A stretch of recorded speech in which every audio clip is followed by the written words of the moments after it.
First off, who are you? My name's Jacob Naasz. What inspired you to get into this industry? So for me, I've always had a passion for video games. I've played them since I was really young, and just really sort of enjoyed it. So, when it came time to figure out what I wanted to do to go to college, I decided I kind of wanted to go both art and computer science, just because I wanted somehow to get into working in video games. So, in the end, I ended up being, I'm now a game designer. I work as a game designer professionally, but then do independent development on the side just for fun, for hobby. So. What is the strength? What is your favorite part of being an indie developer as opposed to being a designer at a AAA studio? I really like the freedom to just sort of explore different ideas and to try things and to really just sort of go out there on a limb and be like, what would it be like if you made like, I don't know, a presidential dating sim? That'd be kind of fun. Yeah, there's Hateful Boyfriend. Like yeah, exactly. Yeah. I mean, if you can date pigeons, you can date presidents, right? Yeah, I always wanted to date. Abraham Lincoln. Totally. Abraham. Oh gosh, the history is destroyed. Yes. What is the biggest challenge of being a indie developer? I think that one of the biggest challenges is kind of having to monitor yourself and make sure that you stay motivated and and just keep working on your stuff and finish whatever it is that you start. I know a lot of people have problems with picking up and never finishing a bunch of projects and stuff. So one of the things that I'm trying to make sure that I do is go all the way through with the project that I've got going now, so that I can start the next one later rather than a bunch of stuff all kind of going at once. Speaking of projects, what is the history of your projects that you've been working on? The kind of name or credits. So I worked, like I said, at a professional capacity as a game designer for a couple of years now. I've worked on games like Castleville. Okay. Passionate. And yes, and a bunch of small little mobile games that I did during college and stuff. And I now work for iStation, helping them develop educational software. But as far as like personal projects go, Space Trucker is the first one that I've ever really gotten to a point where I say, okay, this is something that I'm, like I said, gonna finish. I'm gonna push it through till the end and see where it goes from there. So. And is that the game that you're showing off today? Yes, that's correct. Now tell us about that game.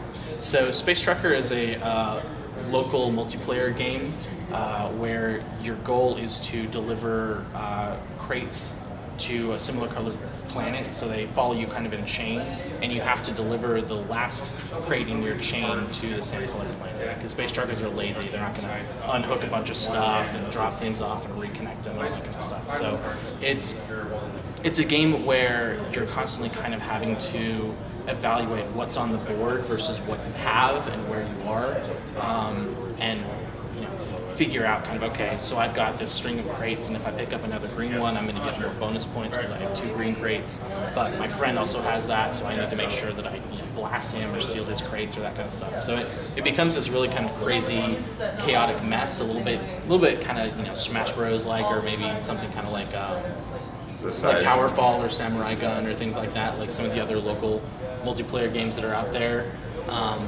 But just kind of a bunch of stuff sort of thrown in there too. So there's all kinds of things that happen. Space bats go flying by, or galactic unicorns appear, or all kinds of just fun, silly, crazy, zany things.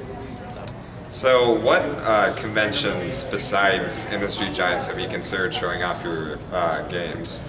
This is really the first time that I've ever felt like I've had something worth showing off and stuff, so I'm still trying to kind of figure out what it is that I would want to show it off at, but I have considered going to other things, like some of the anime conventions that are here locally, some of the other gaming stuff. I was out of state when Screw Attack was here in town, so I couldn't go. I know. No, and like I said, I was really bummed when I found out when it was going to be and that I was going to be out of town, so maybe next year. They'll probably open up. What about as far as do you ever, when you ever get any trouble into making your indie game, Do you ever like feel like you need to seek help, like Kickstarter or? Well, right now, because it's all just sort of hobby development, I really don't feel any kind of pressure to, really set a hard deadline for myself, or I've got, got to figure out a way to feed myself, sort of thing. That's not something that I have to worry about. So for me, that's not necessarily something I've considered. But if I were to take this on sort of full time, I would probably look into it and see about doing something. Yeah. I guess there's only one sort of issue with the indie half of the gaming industry, and I think this could be same said for films, but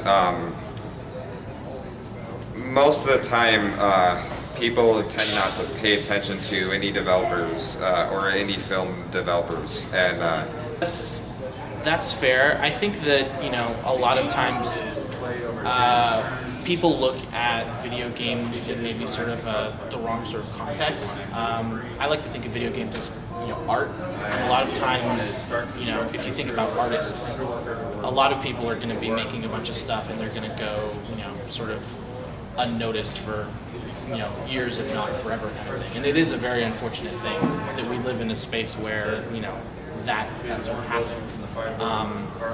And yeah, I think that there are people and organizations that are really interested in trying to help that one. You've got things like the Indie Fund, Dallas Society of Play. Yeah, the Dallas Society of Play, or just just local groups that are interested in promoting these games and these people. So a lot of times for indie developers, I think it's also important to remember that you can't just develop on your own. You have to engage with the community. You have to be kind of your own PR machine in whatever way you can.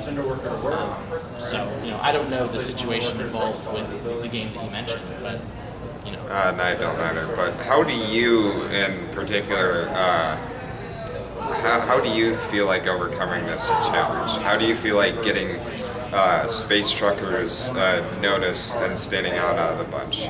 So, I mean, one of the things is, I think when I get to the point where I feel like I'm ready to really kind of go out there and try and start doing a bunch of, PR push and stuff for the game, like, I'll probably start hitting up Twitter, maybe contacting journalists, but also just being involved with, the Dallas Society of Play, and local gaming groups and stuff is something that I think definitely helps, because, there are guys, like Kyle J. Pittman, who, he's going to have a game on Steam here in October, and he's already got a group of people that, follow him and are interested in what he's doing. So leveraging contacts and things like that is another great way to do that. Well, I think that wraps it up. Thank you for your time. Yeah. You can follow Jacob Naasz on Twitter at Samaflange, or go to pottedmonster.wordpress.com.